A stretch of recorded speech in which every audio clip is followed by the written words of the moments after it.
So we just got done playing a pretty awesome game, a couple rounds of City of the Big Shoulders.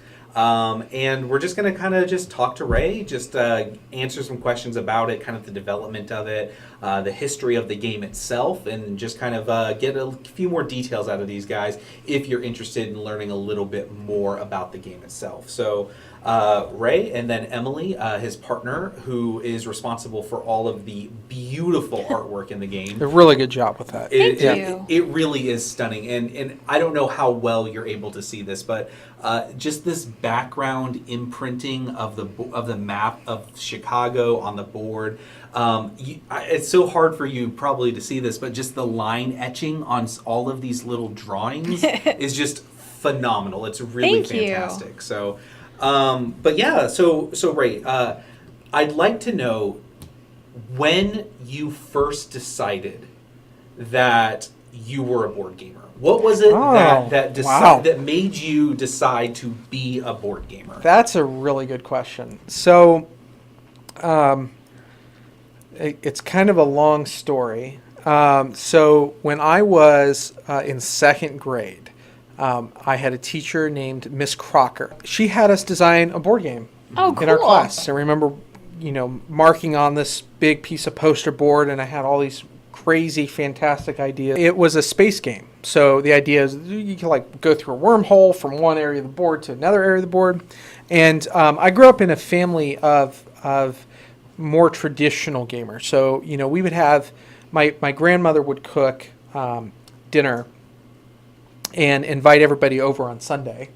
And right after dinner, they would break out and they'd play Scrabble, or they'd play Monopoly, or they'd play something. Mm-hmm. And I really, really enjoyed that. Or they would play Rummy. Rummy was the big thing. Yes. And I really, really enjoyed that. And then at the same time, I'm turning into a video gamer, and I really like board games and all that stuff. And I kind of forgot about it after a while. I decided that, somewhere between middle school and high school, I decided that I wanted to be an astrophysicist. Wow. And then I realized that math wasn't really my strong suit. So I decided not to be an astrophysicist. And so I went to school for game design and development at Full Sail in Orlando. I went there because I was interested in the technology behind how video games are made. But one of the courses there was Rules of the Game, which was taught by Dave Arneson. And so, Dave Arneson then breaks out this whole world of games I never knew existed. I fell in love with it. I said, I want to design board games. And I remember back to being, growing up in a family that, played games every weekend. That second grade, I thought, this is what I really want to do. So kind of there's been a legacy of board gaming throughout your entire life, dating all the way back to your childhood. Yeah. It's just kind of always been there. Yeah. And then there was just kind of a moment where it just kind of lightning bolt, hit. This is what I want to do. That's really awesome. So let me ask you this. What is the game that you played where you instantly said, I want to design a game. I'm going to make a game. Was there a game that you played where you played it, you got done, you said, I want to design a game? There's a lot of games like that. Almost every game that I play, I'm like, there's something really cool I could do with this. Or I have this other idea, and these mechanics from this game can maybe apply in these ways to this thematic idea I have. I would say, what was the first one? That's really tough, man. I can't tell you. But basically every game that you play, you're stealing bits and pieces, because a lot of people are going to play this, and you know exactly what they're going to say. This is just a mix of Arkwright and 1846. Yeah, actually, and that's a really good. That's the inspiration for the game. So I've been toying around with the idea of trying to make 18XX more accessible to people, and we're part of the Columbus Area Board Gaming Society here in Columbus, yes, which is the largest board gaming club in North America. Brag. I love bragging about that. We're very blessed to have the club here, and you guys may know us by the people who run the boardroom at Origins. Cabs. We're cabs. So. Or cabbies, we like calling ourselves cabbies. Right. But I was there's a small group of 18xxers at Cabs, and then there's lots of Eurogamers, lots of medium to heavyweight Euro games going on every weekend. Mm-hmm. And if you're in Columbus or in Ohio, please come to Cabs because they're awesome and we love people. So come and join us I've for been some several games. times. It's wonderful. But I was playing 1846. I was playing a lot of different XX games. 1861, 1880, 1808 even. And I thought, I want to make this more accessible. And then at the same time, I'm a big fan of poetry. And I read Carl Sandburg's poem, Chicago, which, is where the name of the game comes from. City of Big Shoulders was kind of coined by Carl Sandburg. And at the same time, I bought Arkwright. And I'm reading through Arkwright's rule book, and as I'm reading through it, I'm like, that's cool, but I wish it worked like this instead. Oh, that's cool, but I wish it worked like this instead. I'm a big fan of Arkwright. Yeah. So all of these things sort of came together at the same time in my mind, and I went, I know what to do.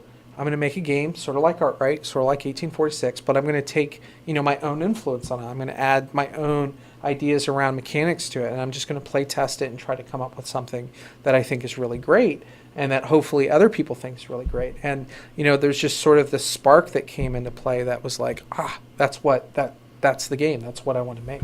So you designed your first game, Corrupted Kingdoms. Yep. You have a game, City of the Big Shoulders, which is fully designed, fully ready for production. Right.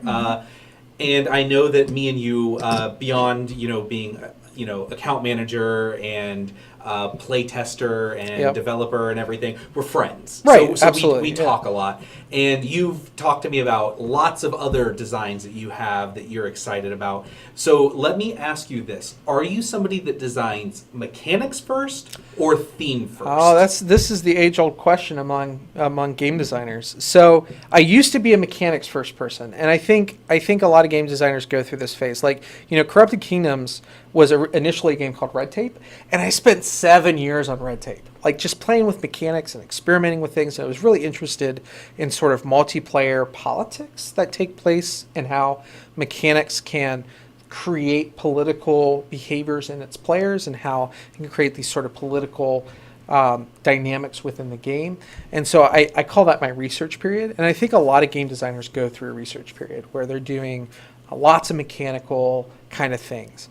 But, it was in partnering with Dirk Niemeyer at Artana on Corrupted Kingdoms where he kind of took me aside and said, theme is really important. And you really should start with theme and think about the experience. And I learned a lot from working with Dirk on Corrupted Kingdoms because it changed the way I thought about approaching games. And I think pairing all that time that I spent thinking through and studying mechanics, now I'm more of a thematic designer. I think from the poem, I think from the book that I read, I think from the theme or the history of the area, and I try to use mechanics to tell that story. Right? For me, it starts with the theme, then you develop your story, and then you pick and choose the right pieces that help accelerate that story. Thinking through our Kickstarter stretch companies, I think that's one of the ways that you've done that really well. You've taken some companies that are really well known, either based in or really heavily tied to Chicago, and I think it's really cool that you took those companies, and within the framework we created with our original 10 companies, you expanded on it and changed it a little bit. And, you might have had more managers in one company or more factories in one company because thematically, they had this great factory on, Michigan Avenue or a street somewhere in Chicago. And I think that's a really cool way that you approached marrying mechanics and theme together. It was really important to me in this game to try to match the historical accuracy as much as you can in a board game. I appreciate that. There is definitely some liberties taken in certain areas, but before designing each individual company, because they're all different, I read the history of that company. Mm-hmm.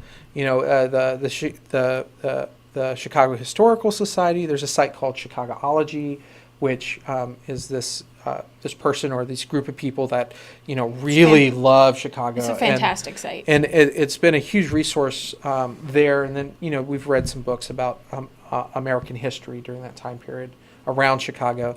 And so I wanted to in the design of the company have the influence of like, for example, I think one of our stretch goal companies is Schwinn Bicycles. Yes. And it uses lots of steel, right? Because you need lots of steel to make bikes. Or we have situations where companies did not become popular right away, so it's harder for them to gain on Like the appeal Brunswick. track. Yeah. Or they just had a very difficult time with early on, but later on they were really great, or vice versa. They were really great early on, or they weren't. And so that plays that sort of story of each individual company with that company's history plays really well into the mechanics of a game, because you want that sort of asymmetry. Yeah. And these companies were all asymmetrical and when they reached their height or when they died out. Some of the companies here, you guys are going to recognize immediately. Spalding is still around. Elgin's not, right? Elgin was an extremely popular watch company, but they're not around anymore. Swift and Company items. is still around, but not in the same form. Dog at Baston Hills was a shoe company. They're not around anymore. But Cracker Jack, everybody knows Cracker Jack, and that's definitely one of the companies we featured in the game. So I want to try to definitely bring Emily into this as well. Yeah. But I specifically have a question for how did you two, and maybe you could both give your perspective, but how did you two kind of come together and how did Parallel form? Ray, I specifically from you would like to know what made you decide not to seek out selling this design to a publisher and start your own company. And then Emily, from your perspective, how did you kind of come along and partner with Ray to give him the beautiful artwork that we see in front of us right now? Sure. So the reason I wanted to start my own company is because I have a lot of games. I have a lot of designs. And I also want to kind of accelerate other game designers who, they haven't gotten their break yet, right? Dirk gave me my break with Corrupted Kingdoms. And so, it's a way to give back to other people. The other reason is more economical, right? So if you want to design and work in the in the tabletop industry, you can become an account manager at Panda, or you could join a company like Asmodee as just a regular employee, or you could be a freelance game developer where you're kind of touring around a lot, but you may not be making a lot of money. You may not be able to sustain a decent lifestyle, right? It's very rock star. You're on tour all the time if you're a developer. For me, I'm very introverted. I want to be grounded, and I want to produce and publish games and design games and bring other designs that other companies may not be looking at to market. And so a way to do that is you could sell your game, or you can just dive in and go for it. And so, I thought, let's dive in. Let's do it. I've got one out there now that was done by Artana. I'm sure there will be other designs in the future, which I'll just hand off to other companies because it may not be a great fit for Parallel specifically. Yeah. Okay. Yeah, so just under, I think 3 years ago, Ray and I met through Cabs. We were actually playing a 4X game, and we started talking, and I am actually a graphic designer, and I work in advertising, and we started talking, and I showed him some of my illustrations, and he had been mulling over this idea of marrying these different 18xx mechanics with a heavy Euro. And it was actually kind of serendipitous because I think maybe a month and a half before we had our first meeting on the game, I actually went to Chicago, and it was my first time ever being in the city. I went completely by myself, which I do not recommend, and explored this fantastic city and got to kind of get exposed to the people and the location. And it's a really beautiful and interesting city. And we started talking. And I've been really, I don't want to say blessed, but I've been really kind of lucky to work with Ray because I am a perfectionist who is very particular. And Ray is he's one of those people who he has an idea and he runs with it. And he will keep working on it until it gets to the point where he's satisfied. And me being kind of a perfectionist about things, I really respect that. And I think his passion for creating this game really comes out, and the fact that we've been working together for so long, through oh, why isn't this working, or why is this working, or I need more time to do this, or those little things you go through when you start partnering with somebody. It's made us stronger for it. And I think I started getting into board games about a year before I met Ray, and I got into Pandemic and all the gateway games, and slowly started working my way into heavier things.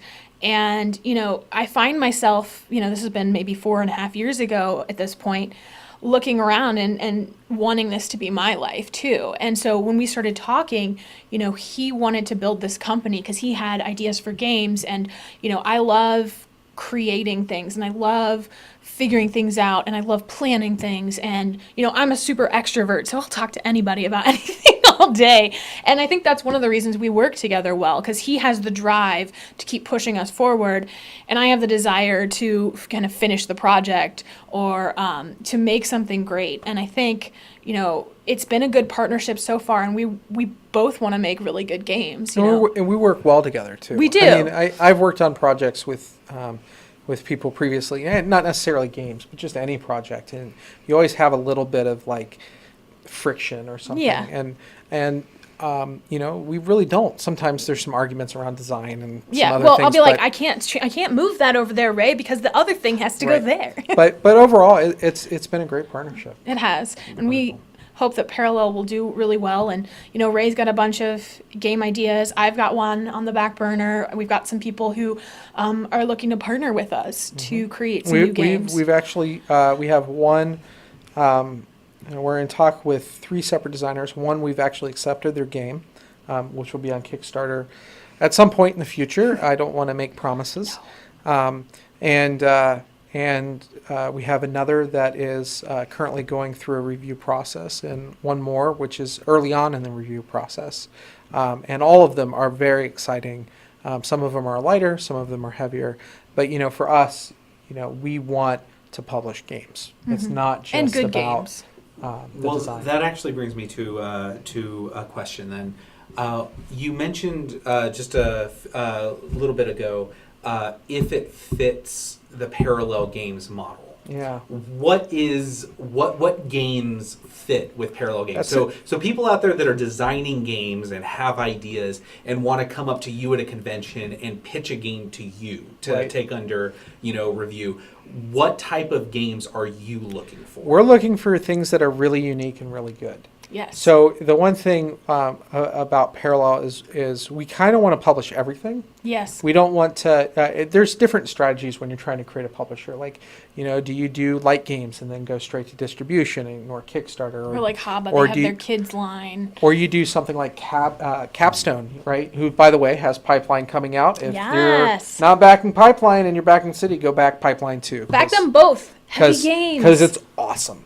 But fun plug there for Clay and his company. But Capstone's like, we're going to publish heavy games. We're going to publish really good, really deep, really thought-provoking games that have some simple mechanics to them. And even in a way, Clay was so focused on that he started a separate line to Right. publish different things, the Simply Complex line, because Right. he's like, I want people to think of Capstone and think of a type of game. Of a and certain these type of don't game. necessarily fit that. Right. And for us, I want people just to know that if we're showing off a game, it's been fully designed, fully vetted, it's developed. I want to make great games. And so I don't want to say, every game that we're going to do is going to be heavy like City.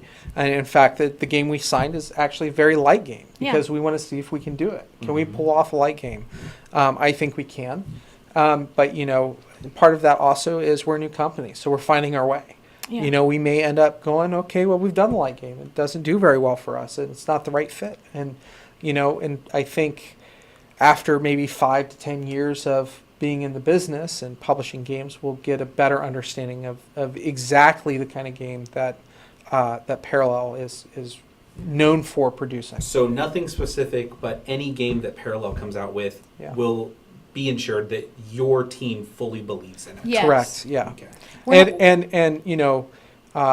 There are. I feel like there are strategies with publishers where they kind of scattershot. here's 10 games. I don't know which one's going to do well. I'll invest in each of them. Maybe this one a little bit more. And they try to because they don't think they can necessarily pick the winner, right? And it's very difficult to divine that, by the way. There's actually a story I'll mention in a second, but my feeling is, because they're not focusing all of that much on any particular one of them, they end up publishing several games that are good but not great. They're not phenomenal, and so I want to put all of the effort that we can in one title at a time to really take it to market. When you think of certain companies, you have those associations, whether they're good or bad. Everybody has kind of an opinion about a company. You think of Asmodee, you might have one opinion, somebody else might have a different one. Regardless of what games we produce, I think the biggest thing we want you to walk away with is its quality. It might not be your typical game. You might be a heavy gamer and it's a light game, but you know that it's a good game. Yeah. We publish great games. So the story I was going to say, Jay at Rio Grande, who is a lifetime member of CAB's honorary because he's been so good to our group. At one point I had a chance to sit down and talk to him. He told me the story about early on Rio Grande. He had 5 games, and he printed 1,000 copies of each game, except for one. He printed 2,000 copies of that game because he thought it was going to be the hit. Like, that's the game that's going to sell. It's surely going to... And he set up this table, and he was just selling these games. He was one of the first vendors at game conventions to sell games that he mass-produced. And he said, well, everything sold out except for one game. And it was the game he printed 2,000 copies of, and he didn't even sell 1,000 of those. Oh. Right? So that's why I think a lot of companies will just be like, well, I can't tell what's going to be the winner. And I think it's a really difficult challenge to try to figure that out. And that's one of the things. The days before Kickstarter. The days before Kickstarter, yeah. Kickstarter has really been a blessing for the industry. And I think, with Kickstarter specifically, it lets you validate beforehand. It lets you say, and one of the things when we were first kind of at Origins, I think 2 years ago, and I'm trying to get everybody to come and take a look at it because it's the first chance of ever seeing anything in print, and I'm trying to see if there's any interest. And I know most gamers, me specifically, I can look at the back of a box and I can go, I'm interested or not, right? And so if I can get people to walk by and they go, ooh, what is that, right? That to me is validation. Mm-hmm. Even if it's not in its best state, it's like, ooh, I'm onto something. If I set up a game or a prototype and I can't get people to sit down and play it, it's probably not going to do very well. And so, I think validating what you're doing and then really going hard at it helps make a good game great. Okay. Well, just one final question I have right here, and this might be interesting for the people watching. So, City of the Big Shoulders has probably been through innumerous, variations. 29 changes. Versions of the game board. So I would personally like to know, and maybe just choose 3 or 4 of like the big things in the game that through the development process are in the game, why they're in the game, and just kind of like maybe just make us take notice of some stuff that was added to the game that you're particularly proud of from a game design standpoint, and maybe give you a chance to kind of point at some of the more unique features of the game. Yeah, so early on, we actually had static spaces on the board. Mm-hmm. This is a very pre-final art prototype. First year. We had static spaces on the board, and you would go to this space to do this thing, and you go to this space to do this thing, and you go to this space to do this thing, and you didn't really have this emergent property come out over the course of the game. And so I play tested with you. And I play tested it with a lot of other people, and I was just trying to figure it out, and I couldn't figure it out. It felt and then very hollow. Somebody, I won't name them, had an idea of, hey, what if you have these buildings that kind of come out that people can play onto the board and that come out over the course of the game? And I went, oh, that's really interesting. So I took the basic idea that you had and play tested it and came up with these particular buildings in this particular configuration with this particular money. But I'm really, really happy with this mechanic. Mm-hmm. One of the things you'll notice when you're playing it is, this game, we have 3 different buildings with appeal on it. You will play games that have no appeal buildings come out whatsoever, right? because that's not what people are choosing. So every time you play the game, it's a completely different game because of your suggestion. You know, I believe, and again, I did not ask this question for this particular thing, Right. but I believe what was happening is I thought this was by far the best part of the game Yeah. because it let you do something a little bit different. I said, is there a way that we can design like little tiny companies Yeah. that can go next to them that you can like take actions on to do special stuff with that are just yours? Or is there a way we can get lots of more of these? Right. Or, and basically I was like the game Orleans has these buildings that you can Right. get that are your special action spots. I was like, is there a way to implement your own special action spots? And you were able to implement that in this way, and I Yeah. think it is a really, really brilliant system. Oh, thank you. The other thing that I really like, there are, I would say, two other kind of emergent things that happen, and they kind of happen by accident. The first is, over the course of the game, these workers come out, and it kind of gets full. We see them kind of full here, and then people start their second companies, right? And then all the workers go away, and then the workers start coming out again. And they start coming out, and then you're automating. And now there's just a glut of workers that are unemployed. And then by the end of the game, all of these demand tiles go away. And when the demand tiles go away, you can't sell to this space anymore. There are only 6 spaces here to sell to, and all your other goods have to sell at half price. Well, look at what time period we're in. Going into the Great So at Depression. the end of the game, you start seeing the hints of the Great Depression coming on. Also, depending on what companies get started, the Great Depression either hits really hard, doesn't hit at all, or hits somewhere in between, right? And so that's a really cool story to tell in a game like this, and to have that sort of mechanic interface in the way that it does. And it's just something that came through lots of playtests to have like, oh, that's a really cool thing to happen at the end of the game. Other things, that are kind of small fixes are, we had a lot of discussion around how do we affect turn order. And we also had this problem of like, some companies at the end of the game end up with a lot of money in it. Well, how can I extract money from my company? And so we added this space, and then there are 4 special buildings and 4-player games, which help you kind of get extra money out of your company and increase the share price of your company.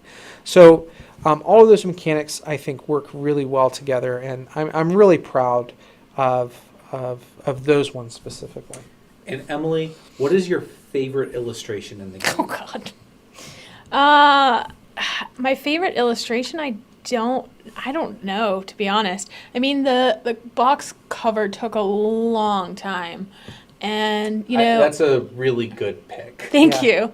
I really like how it turned out, and I hope other people do as well. What about you, Ray? What's your favorite illustration in the game? This train right here, because I'm 18xxer. I want this. He wanted so many trains in the game. I did. I was like, just put all the trains on the box cover. Just put them all. He wanted everything to be a train, and I'm like, okay, it has to fit in the design. See, Ray's leaning 18XX going trains, and Emily's leaning Euro. Be like, no, we need more sad-looking, like, old people. We on need the a box. guy. Right. We need a We guy. need stoic faces. And actually, the box cover, I took some inspiration from one of my absolute favorite illustrators, Drew Struzan. You might know him. He did all of the famous like '80s movie posters. He did like Back to the Future and right. Indiana Jones, and the way he composes the layout is fantastic. And so that's my homage to Drew Struzan. Yeah. I will say my favorite illustration is the way you can see the map of Chicago bleeding through the artwork over the entire board. That is my absolute favorite thing about it, is because it's nuanced. It's almost unnoticeable, but when you notice it, it is the coolest thing. So Yeah, Glad it's that was a the really first- cool effect. That was yeah. the first thing that I put on this board was the map. all right. Well, last question is we've got City of the Big Shoulders, but and this might be a hinting question, but I know that there was a lot of stuff kind of taken out to make this game very accessible, and so there's a lot of things that through play testing have kind of been put on the back burner. What is the plan for City of the Big Shoulders kind of going forward? We have a Kickstarter coming up, or we're going to be super successful with that, but beyond that, I mean, is there maybe just a hint at maybe a possible future expansion? Yeah, I got a hint for you. So it turns out that the sort of socialist explosion in the 1920s that led to unionization of the workforce across America, and particularly industrial worker-based industries, all that took place, birthed in Chicago during this time period. So we want to tell that story. We want to tell the story of the birth of unions, of worker and labor unions in the United States during the turn of the century. And just to kind of make that point, drive that point home, we do feature Haymarket Square. So if you do a little research about Haymarket Square and unions and socialism coming out of Chicago during this time period, that should give you a hint of some things that we have planned. Very interesting. So you heard it here first. Possible expansions in the work, thematically tied to the history beyond 1915 in Chicago. So that's very exciting. Probably going to make the game a little bit longer, a little bit more intricate, a little bit more systems going on to play with. Yes. Right. All the above. We'll see where it goes. That's very exciting. But there's been a lot of great information that we've learned about you guys as people, about parallel games, Yes. and really about this fantastic game that you guys are Joe. kind of putting out there as your flagship product, which is phenomenal. I'm very excited about this. I'm very excited for the Kickstarter to launch on November 6th. Yeah. Right? Yeah. So be there, be a first day backer. Seriously, this is going to be an amazing production. So thank you guys for inviting me down here to do this. Yes. with you. Thank you for joining us, Yes, Joe. thanks, and, Joe. and I know that it's been a long drive. By the way, Joe came all the way down here from up north, where he lives in Ohio, and I think it was a 2.5 hour drive. About that. And I know that drive because I take that up there to play XX with Joe from time That's to time. So thank you, Joe. Thank you seriously for coming down, My pleasure. and thank you guys. Yes, thank thank every you single for one of you listening. for listening to us, learning more about us, our game, Thank you for and, potentially backing it. and backing our game on Kickstarter. Thank We you. appreciate it.